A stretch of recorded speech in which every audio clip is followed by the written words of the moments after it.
ప్రదర్శన కార్యక్రమాలు ఏర్పాటు అవుతాయి, కానీ ఇది జాతీయ స్థాయిలో జరుగుతూ ఉంది. వీళ్ళు ఏ స్టేట్ అండి మీరు? జమ్మూ కాశ్మీర్ నుంచి వచ్చారు. చూడండి, ఆయన రంగు చూస్తే మనకు అర్థమవుతుంది. హాయ్ చెప్తున్నారు. హాయ్ అండి.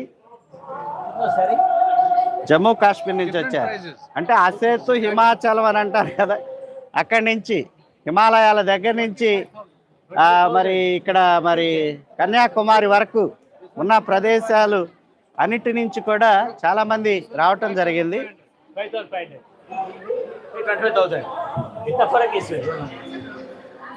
చూసినట్లయితే నిజంగా మన భారతదేశం యొక్క సంస్కృతి ఎంత గొప్పది. ఇది విభిన్న సాంప్రదాయాలకు పుట్టినిల్లండి.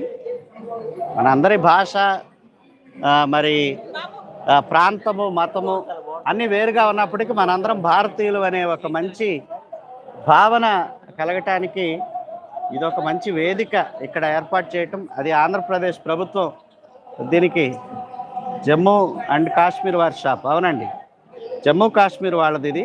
వీళ్ళు ఇక్కడ చీరలు తీసుకొచ్చారు. ఆ క్లాత్ అదంతా కూడా వేరుగా ఉంటుందండి. ఇవి మన దగ్గర దొరకవు.